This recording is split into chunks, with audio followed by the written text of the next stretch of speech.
नमस्कार दोस्तों, मैं आरडी यादव जॉब मंत्रा चैनल पर आप सभी का स्वागत करता हूं। आशा करता हूं आप सभी लोग अच्छे होंगे और अपनी तैयारी बेहतरीन तरीके से कर रहे होंगे। दोस्तों, आज हम बात करने जा रहे हैं इलाहाबाद हाई कोर्ट से जो वैकेंसी निकलती है ग्रुप सी और ग्रुप डी की, और इनकी पोस्टिंग होती है डिस्ट्रिक्ट कोर्ट में, जिला न्यायालय में। हाई कोर्ट में इनकी पोस्टिंग नहीं होती है। यानी आप कह सकते हैं डिस्ट्रिक्ट कोर्ट की जो वैकेंसी आती है उसका क्या स्टेटस इस टाइम चल रहा है, क्योंकि बहुत सारे बच्चों को मैसेज कमेंट आ रहा था, बहुत सारे लोग वीडियो भी बनाए, तमाम सारी चीज़ें थी क्वालिफिकेशन को लेकर के, कब वैकेंसी आ रही, कितनी पोस्ट थी, तमाम सारी चीज़ें थी। आज थोड़ा सा हम बात करेंगे इस पर डिस्ट्रिक्ट कोर्ट की वैकेंसी के बारे में, ग्रुप सी और ग्रुप डी के बारे में। तो डिटेल में डिस्कस करेंगे क्या क्या अपडेट है इसमें, और इसका फॉर्म कब तक आ सकता है, एग्जाम कब तक होगा। तो चलिए स्टार्ट करते हैं। डिस्ट्रिक्ट कोर्ट की वैकेंसी के बारे में आज डिटेल बताएंगे, या नहीं तो बड़ा कन्फ्यूजन आप सभी लोगों को रहता है। अच्छा, डिस्ट्रिक्ट कोर्ट में कौन कौन सी वैकेंसी आती है पहले जान लेना जरूरी, क्योंकि जो लोग, बहुत सारे बच्चे पहली बार देख रहे हैं उनको पता होना चाहिए।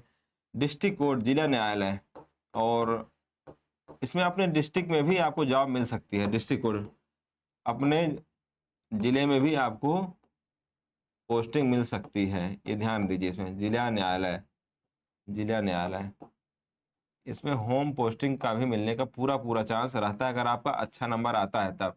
इसमें पोस्ट जो होती है, एक तो जूनियर असिस्टेंट पोस्ट आती है, जूनियर असिस्टेंट, जूनियर असिस्टेंट जिसको वहाँ कोर्ट की भाषा में बाबू बोलते हैं या क्लर्क बोल देते हैं, ठीक है, बाबू या क्लर्क बोलते हैं वहाँ पे। आपका आता है स्टेनोग्राफर का आता है, स्टेनोग्राफर। वहाँ पे डिस्ट्रिक्ट कोर्ट में क्या बोलते हैं, स्टेनो, जज साहब की स्टेनो। जज बोलता है ना, जज साहब की स्टेनो से मेरी बात हो गई है, आर्डर आ जाएगा, कल आएगा, बेल कब मिलेगी, मिलेगी नहीं मिलेगी, तो बोलते हैं ना कि जज साहब की स्टेनो से बात हुई है। जूनियर असिस्टेंट हो गए, स्टेनोग्राफर हो गए। और आपके ड्राइवर की पोस्ट आती है, जो जज साहब के ड्राइवर होते हैं डिस्ट्रिक्ट कोर्ट में। ग्रुप डी की जॉब आती है, ग्रुप डी में बहुत सारी पोस्ट हैं, अर्दली की है। और जूनियर असिस्टेंट साथ एक पोस्ट और आती है, पेड अप्रेंटिस, बाद में जूनियर असिस्टेंट ही बन जाते हैं, तो कोई बहुत ज़्यादा मतलब इसका नहीं है, पेड अप्रेंटिस, ठीक है। ग्रुप डी में बहुत सारी पोस्ट आती हैं, अर्दली होते हैं, स्वीपर होते हैं, माली होते हैं, ट्यूबवेल ऑपरेटर होते हैं, बहुत सारी पोस्टें आती हैं। ये सब ग्रुप डी वाले भी अच्छी खासी पोस्ट इसमें आती है। ड्राइवर पोस्ट आती है, जज साहब को ड्राइवर होते हैं। स्टेनोग्राफर, जज के स्टेनो, जो आर्डर वगैरह लिखते हैं, इनको ज़्यादा जानकारी सब कुछ रहती है। और एक हो गया जूनियर असिस्टेंट, जिसको कोर्ट में क्या बोलते हैं, बाबू बोलते हैं, ठीक है। ये पोस्टिंग होती है इतना सारी पोस्ट की, और ये पूरा डिस्ट्रिक्ट कोर्ट की जॉब होती है, और अच्छी खासी जॉब होती है। अपने डिस्ट्रिक्ट में पूरा आपका पकड़ रहेगा, अगर होम डिस्ट्रिक्ट पोस्टिंग मिल जाती है तो बहुत बढ़िया जॉब होती है। अब बात करेंगे, एक एक करके बात करते हैं। जूनियर असिस्टेंट, पेड अप्रेंटिस को लेकर पहले बात करेंगे। जूनियर असिस्टेंट और पेड अप्रेंटिस, यहाँ पे आप देख पा रहे होंगे। अच्छा, इसमें एक खास बात आपको क्या ध्यान देना है, जूनियर असिस्टेंट और पेड अप्रेंटिस, सबसे जरूरी बात इस वैकेंसी को लेकर के है, इसमें आपको ट्रिपल सी करना ही करना कंपलसरी है। ट्रिपल सी के अलावा अब आपकी कोई डिग्री, सर्टिफिकेट, डिप्लोमा काम नहीं करेगा, ये ध्यान देने वाली बात है। जूनियर असिस्टेंट, पेड अप्रेंटिस के लिए ट्रिपल सी कंपलसरी है, और भी ट्रिपल सी नीलेट से होना चाहिए। यहाँ पे आप दिखेगा triple C certificate issued by NIELIT, और यहाँ पे कोई जिक्र नहीं किया गया है आपका डिप्लोमा चल जाएगा, डिग्री चल जाएगा, बीटेक चल जाएगा, क्योंकि बहुत सारे बच्चे पिछली बार छूट गए थे। जब फॉर्म आया था बहुत सारे बच्चे ने एप्लीकेशन दिए, सब कुछ किया, जो बीटेक सीएस थे वो भी एलिजिबल इसमें नहीं हो पाए थे। तो अभी आपके पास समय है, अभी हम और सारी चीज़ें आपको साथ डिस्कस करेंगे। अभी समय है, आप ट्रिपल सी कर लीजिए, तभी आप इसका फॉर्म फिल कर पाएंगे, अदरवाइज आप फॉर्म फिल नहीं कर पाएंगे, ठीक है। जूनियर असिस्टेंट की बात कर रहे हैं, इसके ग्रेड पे होता है, 2000 ग्रेड पे होता है, सैलरी मिल जाती है 35,000 तक। और आपको इसके लिए क्वालिफिकेशन क्या चाहिए, इंटरमीडिएट, इंटरमीडिएट आपको होना चाहिए, साथ ही साथ आपके पास ट्रिपल सी होना चाहिए, ठीक है। इंटरमीडिएट 12 किए हों, साथ में आप ट्रिपल सी किए हों, तो इसका फॉर्म फिल कर सकते हैं। और क्या क्राइटेरिया है, इसके साथ साथ आपको हिंदी टाइपिंग और इंग्लिश टाइपिंग दोनों टाइपिंग आनी चाहिए। ये हो गया जूनियर असिस्टेंट पेड अप्रेंटिस के लिए। बात समझ में आ गई नहीं? जूनियर असिस्टेंट के लिए इंटरमीडिएट प्लस ट्रिपल सी इसमें समकक्ष वगैरह कुछ नहीं चलेगा, डीसीए, एडीसीए, बीटेक कुछ नहीं, डिप्लोमा कुछ नहीं। साथ साथ आपको हिंदी और इंग्लिश दोनों टाइपिंग आनी चाहिए। हिंदी में स्पीड चाहिए 25, इंग्लिश में स्पीड चाहिए 30।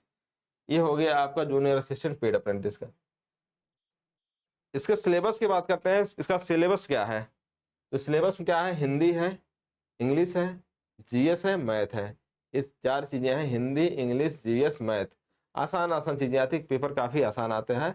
और यहाँ पे उसके बाद टाइपिंग टेस्ट होगा, उसका भी नंबर मिलेगा, दोनों नंबर जोड़ करके कट ऑफ बन जाएगा, उसके बाद आपका फाइनल सिलेक्शन हो जाता है। एक एक चीज़ें आपको क्लियर हो जानी चाहिए, इसीलिए मैं थोड़ा लंबा वीडियो रहा, लेकिन डिटेल वीडियो रहे, कंप्लीट सारी चीज़ें रहेंगी। सिलेबस में बदलाव का कोई आशंका नहीं है, सिलेबस बदलाव नहीं होगा, ये सेम टू सेम यही डिक्टो सिलेबस रहेगा। जैसे RO बदलाव हो, ऐसा कुछ चेंज इसमें नहीं होने वाला है।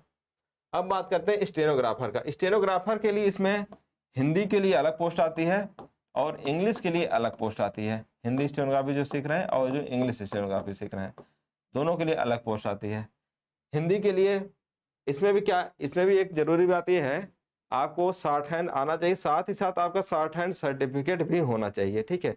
सर्टिफिकेट कोई कहीं से बनवा सकते हैं आप, जहाँ से आप सीख रहे हैं बनवा लेंगे, उसका कोई ऐसा नहीं है कि किसी सरकारी संस्था या मान्यता प्राप्त वगैरह होना चाहिए। आपके पास सर्टिफिकेट होना चाहिए जिसमें सर्टिफिकेट मेंशन हो, इनकी स्पीड हिंदी में 80 है और अगर इंग्लिश शॉर्ट हैंड सीखे तो आपकी स्पीड 100 होना चाहिए, शॉर्ट हैंड स्पीड। इसके साथ साथ स्टेनोग्राफी का फॉर्म भरना है तो आपके पास ग्रेजुएशन होना चाहिए, शॉर्ट हैंड सर्टिफिकेट होना चाहिए, प्लस CCC सर्टिफिकेट तो कंपलसरी है ही है। ये 3 चीज़ें आपके पास होना चाहिए। उसके बाद आपको हिंदी टाइपिंग, इंग्लिश टाइपिंग, ये तो रहेगा ही रहेगा। समझ गए कि नहीं आप? Hindi English typing, Hindi 25 word पर मिनट, इंग्लिश 30 वर्ड पर मिनट, प्लस शॉर्ट हैंड आपको आना चाहिए। हिंदी में 80, इंग्लिश में 100, ग्रेजुएशन किए हों प्लस CCC हो। ये सारी चीज़ें हो गई आपकी स्टेनोग्राफर के लिए। इसका सिलेबस वही CCC और स्टेनोग्राफी सर्टिफिकेट होना चाहिए, साथ साथ graduation stenography certificate, CCC certificate होना चाहिए, वही सेम इंग्लिश हिंदी दोनों के लिए हो गया। सिलेबस की बात करें, वही हिंदी, इंग्लिश, GS और मैथमेटिक्स इसका सिलेबस होने वाला है। 100 नंबर का होगा। उसके बाद आपका टाइपिंग टेस्ट होगा। टाइपिंग टेस्ट होने के बाद स्टेनोग्राफी या शॉर्ट हैंड आपका टेस्ट होगा। 3 चीज़ें हो गई इसमें। 100 नंबर का होगा आपका GS वाला जो पोर्शन है, हिंदी, इंग्लिश, GS, मैथ। उसके बाद आपका 50 नंबर का टाइपिंग, 25 हिंदी, 25 इंग्लिश। उसके बाद 50 नंबर का आपका शॉर्ट हैंड टेस्ट हो गया। तो टोटल नंबर कितना का हो गया? 200 नंबर के यहाँ पे आपका मार्किंग होने वाला है। ये हो गया आपका शॉर्ट हैंड का, स्टेनोग्राफी का। अब उसके बाद आता है बात ग्रुप डी का।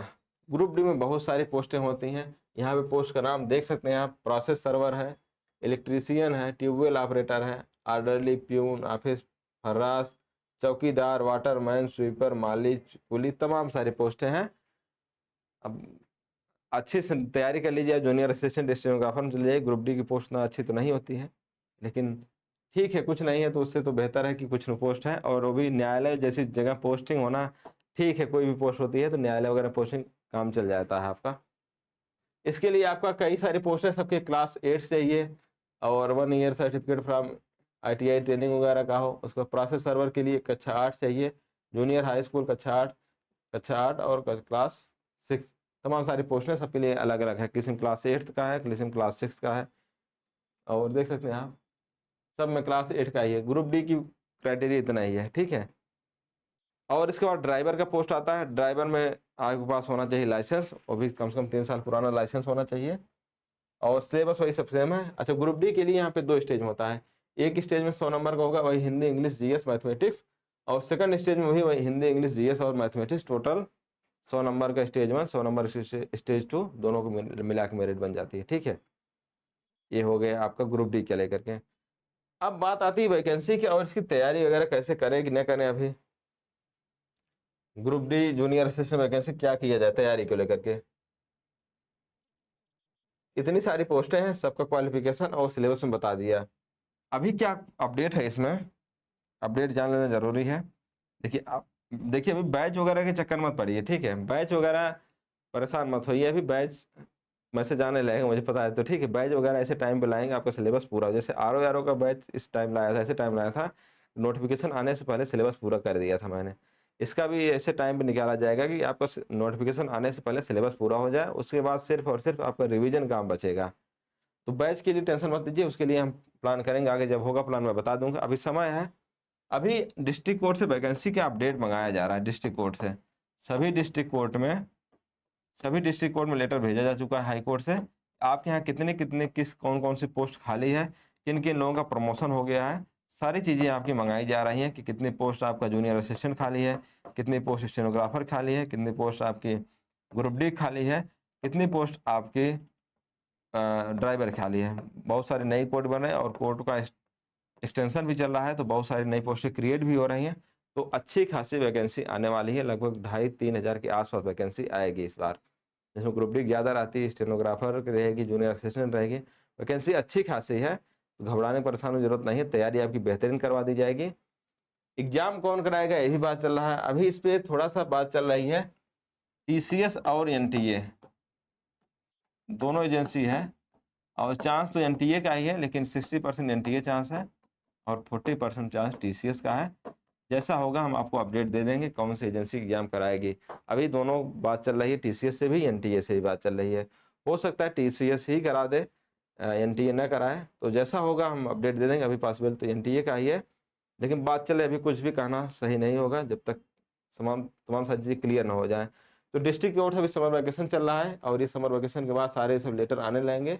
तब तक आरओ का एग्जाम भी अगस्त में हो जाएगा, फिर मेंस भी हो जाएगा जल्दी, 2-2.5 महीने में। इसकी वैकेंसी आप मान के चलिए कि इसकी वैकेंसी नवंबर दिसंबर तक ही एक्सपेक्ट की जा सकती है, इसके पहले नहीं। अगर कुछ अपडेट मिलता है जल्दी आने का रहेगा तो हम आपको बता देंगे, इसके लिए घबराइए मत, अभी वैकेंसी आने में टाइम है। जैसा होगा अपडेट कर देंगे। नवंबर दिसंबर आप मान के चल सकते हैं कि इसकी वैकेंसी आ सकती है। इसके पहले अगर कुछ होता है तो वो भी मैं आपको अपडेट दे दूंगा। परेशान हो, अपडेट वगैरह सब जानते हैं, पिछली बार कितना सटीक अपडेट दिया था, चाहे रिजल्ट को लेकर के रहा हो या कट ऑफ को लेकर के रहा हो या हाईकोर्ट आरओ का बताया हूँ, जब भी बताया तो तमाम सारी चीज़ें सही होती हैं या डिले भी हो जाती है कभी कभार। तो घबराना नहीं है, यही सारी चीज़ें अपडेट था। और बिल्कुल रिलैक्स रहिए, अभी तैयारी अपना जो पढ़ रहे हैं पढ़ते रहिए, अभी आरओ तैयारी की है, जो भी एग्जाम की भी तैयारी करते रहिए, अभी इसमें समय काफ़ी है। तो मैं 2-3 महीने इसका कोर्स कंप्लीट करने लगता है, क्योंकि सिलेबस काफ़ी आसान है और काफ़ी ईजी पेपर आता है। आज के लिए इतना ही, मिलेंगे नेक्स्ट सेशन में, तब तक आप तैयारी करते रहिए, और जैसा कुछ होगा आपको अपडेट दे देंगे और ऑथेंटिक अपडेट दिया जाएगा, उसके लिए परेशान नहीं होना है। बेस्ट ऑफ लक, बेस्ट विशेष, नमस्कार।